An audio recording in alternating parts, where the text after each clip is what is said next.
हम देखेंगे कि तुम्हारी बेटी कॉलेज कैसे जाती है। तुम्हारी बेटी कॉलेज कैसे जाएगी? तेरी बीवी को अरेस्ट कर लेंगे।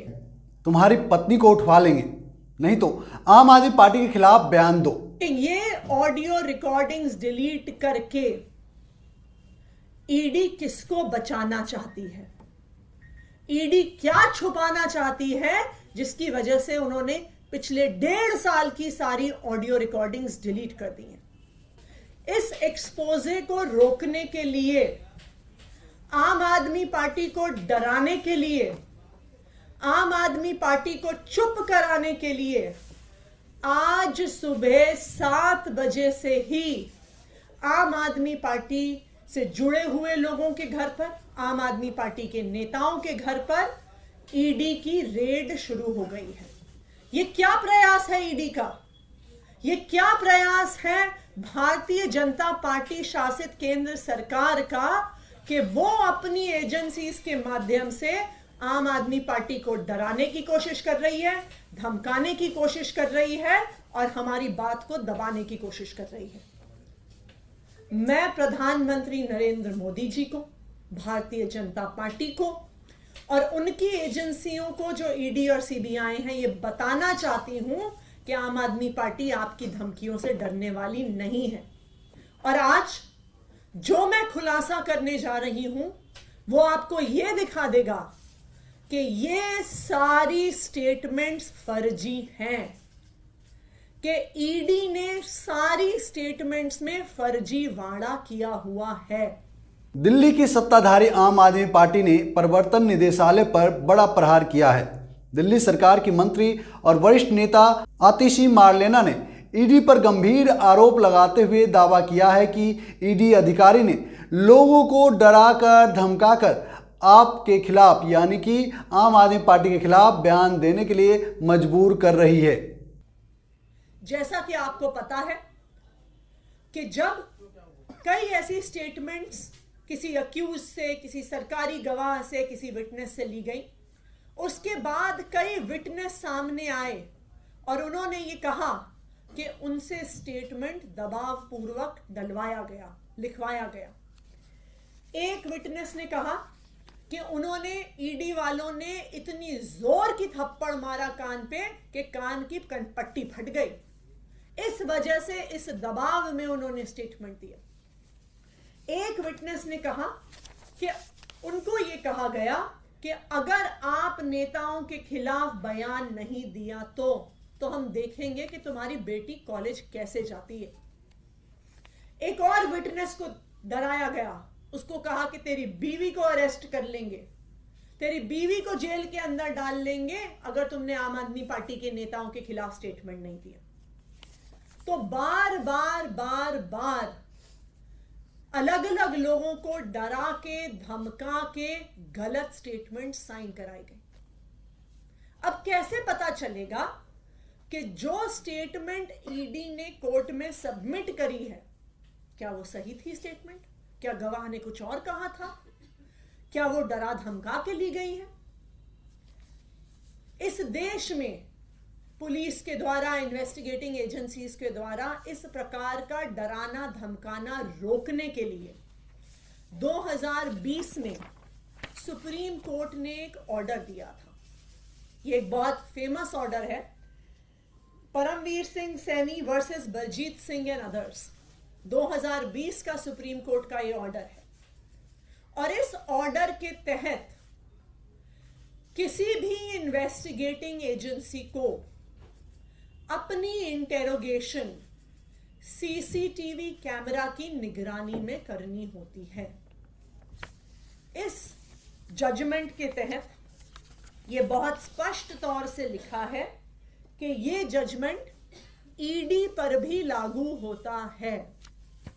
ना सिर्फ इतना, इस ऑर्डर में यह भी साफ तौर पर लिखा है कि सीसीटीवी कैमरा की फुटेज सिर्फ वीडियो फुटेज नहीं हो सकती है। इसमें लिखा है CCTV cameras that have to be installed must necessarily consist of audio as well as video footage. ये सुप्रीम कोर्ट का आदेश है। क्यों? क्योंकि अगर ऑडियो और वीडियो फुटेज नहीं होगी तो यह सबूत नहीं बचेगा कि क्या किसी विटनेस को डराया गया, क्या किसी विटनेस को धमकाया गया। जो विटनेस ने बोला और जो कागज में लिखा गया, क्या वो एक ही चीज है या वो अलग अलग चीज है। इसीलिए सुप्रीम कोर्ट ने यह आदेश दिया।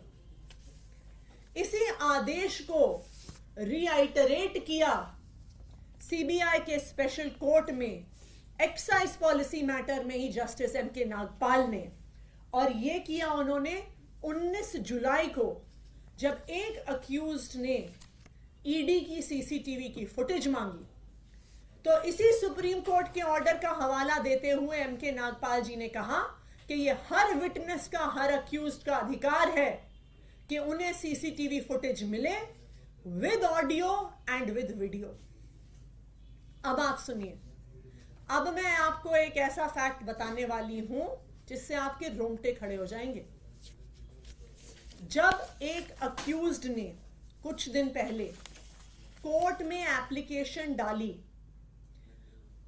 और कहा कि मुझे सीसीटीवी फुटेज चाहिए, तो क्या हुआ? उन्होंने एप्लीकेशन क्यों डाली? क्योंकि उनका, जो ये अक्यूज्ड थे, एक सरकारी गवाह से ईडी में आमना सामना करवाया गया। उस आमने सामने में सवाल जवाब हुए, स्टेटमेंट्स दी गई, अक्यूज्ड द्वारा दी गई, सरकारी गवाह द्वारा दी गई। इस पूरी प्रक्रिया में उस कमरे में एक सीसीटीवी कैमरा लगा हुआ था। यह पूरी प्रक्रिया सीसीटीवी कैमरा की निगरानी में हुई। लेकिन जब वो स्टेटमेंट कोर्ट में जमा कराई गई तो अक्यूज्ड ने देखा कि जो बात कमरे के अंदर हुई थी और जो बात कागज पर आई है वो दोनों अलग अलग हैं।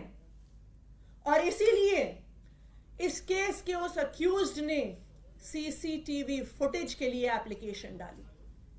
और आपको पता है, जब ईडी ने वो फुटेज दी तो उन्होंने उस फुटेज का ऑडियो डिलीट कर दिया। सिर्फ वीडियो फुटेज दी गई, ऑडियो फुटेज डिलीट कर दी गई, और सारा एविडेंस कि वास्तविक तौर पे उस कमरे में क्या बात हुई थी, उस सारे एविडेंस को ईडी द्वारा डिलीट कर दिया गया है। और ना सिर्फ उस एक मैटर में, आम आदमी पार्टी के पास विश्वसनीय सूत्रों से यह खबर है कि जब से यह एक्साइज पॉलिसी का इन्वेस्टिगेशन शुरू हुआ है, पिछले 1.5 साल की सारी इंटेरोगेशन, सारे सवाल जवाब जो हुए हैं ईडी में, सबकी ऑडियो फुटेज को डिलीट कर दिया गया है इन्फोर्समेंट डायरेक्टोरेट द्वारा, ईडी द्वारा। ये क्या दिखाता है कि जो एक तो रिकवरी नहीं हुई, सबूत नहीं मिला, और जो स्टेटमेंट्स थी, जो एकमात्र आधार थी ईडी के केस का, वो सारी स्टेटमेंट्स भी फर्जी हैं। क्योंकि अगर स्टेटमेंट फर्जी नहीं होती तो आपको ऑडियो डिलीट करने की क्या जरूरत थी। तो आज देश के सामने ये बात आ गई है कि यहां पे घोटाले की जांच नहीं हो रही है, ईडी की इस जांच में ही घोटाला है। आज मैं ईडी से पूछना चाहती हूं, मेरा पहला सवाल ईडी से, कि ये ऑडियो रिकॉर्डिंग्स डिलीट करके ईडी किसको बचाना चाहती है? ईडी क्या छुपाना चाहती है जिसकी वजह से उन्होंने पिछले 1.5 साल की सारी ऑडियो रिकॉर्डिंग्स डिलीट कर दी हैं? मेरा ईडी से दूसरा सवाल कि आप देश के सामने, आप कोर्ट के सामने पूरी डिटेल्स रखिए कि पिछले 1.5 साल में आपने जितनी इंटेरोगेशन करी है, जितने सवाल जवाब करे हैं, उनमें से कितनी इंटेरोगेशन और सवाल जवाब के ऑडियो आपके पास आज मौजूद हैं। अगर ईडी ऑडियो रिकॉर्डिंग्स कोर्ट के सामने, देश के सामने नहीं रख पाती है, तो इस इन्वेस्टिगेशन का सारा दूध का दूध, पानी का पानी हो गया कि ना पैसे की रिकवरी, ना सबूत, और ना ही स्टेटमेंट्स का कोई भी सबूत कि वास्तविक तौर पे विटनेसेस ने क्या कहा है।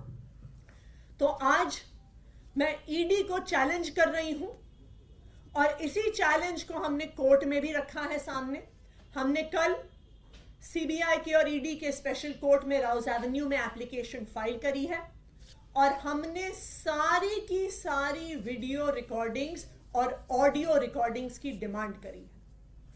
और मैं ईडी को चैलेंज कर रही हूं कि ये ऑडियो रिकॉर्डिंग्स देश के सामने रखें। Thank you.